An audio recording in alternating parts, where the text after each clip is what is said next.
Introduction. In March 1996, Outside Magazine sent me to Nepal to participate in and write about a guided ascent of Mount Everest. I went as one of 8 clients on an expedition led by a well-known guide from New Zealand named Rob Hall. On May 10th, I arrived on top of the mountain, but the summit came at a terrible cost.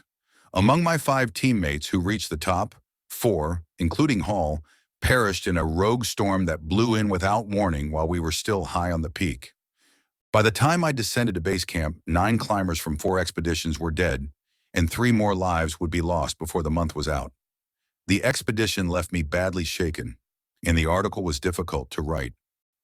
Nevertheless, 5 weeks after I returned from Nepal, I delivered a manuscript to Outside, and it was published in the September issue of the magazine. Upon its completion, I attempted to put Everest out of my mind and get on with my life, but that turned out to be impossible. Through a fog of messy emotions, I continued trying to make sense of what had happened up there, and I obsessively mulled the circumstances of my companions' deaths. The Outside piece was as accurate as I could make it under the circumstances, but my deadline had been unforgiving. The sequence of events had been frustratingly complex, and the memories of the survivors had been badly distorted by exhaustion, oxygen depletion, and shock.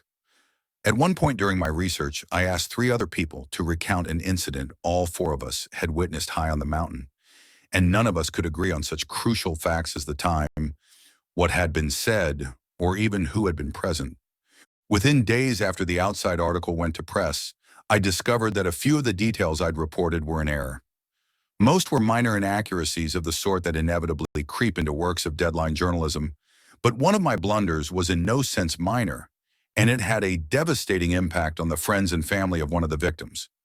Only slightly less disconcerting than the article's factual errors was the material that necessarily had to be omitted for lack of space.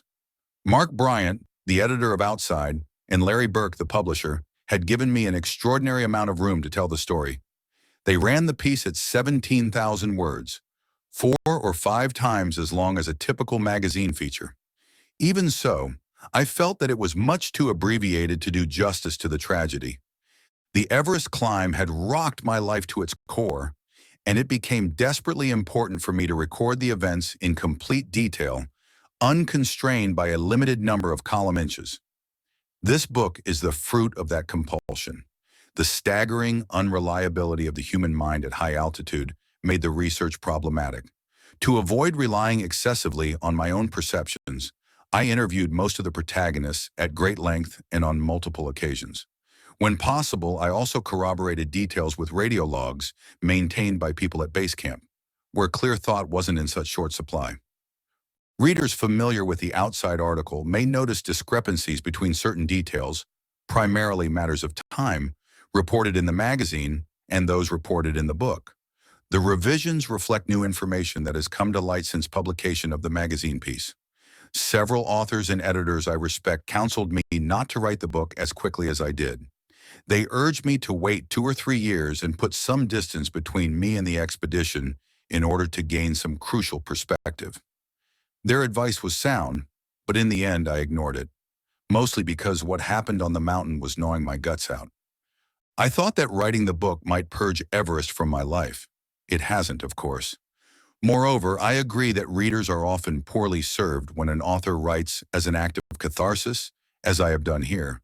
But I hope something would be gained by spilling my soul in the calamity's immediate aftermath, in the roil and torment of the moment. I wanted my account to have a raw, ruthless sort of honesty that seemed in danger of leaching away with the passage of time and the dissipation of anguish. Some of the same people who warned me against writing hastily had also cautioned me against going to Everest in the first place. There were many, many fine reasons not to go, but attempting to climb Everest is an intrinsically irrational act, a triumph of desire over sensibility. Any person who would seriously consider it is almost by definition beyond the sway of reasoned argument. The plain truth is that I knew better, but went to Everest anyway. And in doing so, I was a party to the death of good people, which is something that is apt to remain on my conscience for a very long time. John Krakauer, Seattle, November 1996.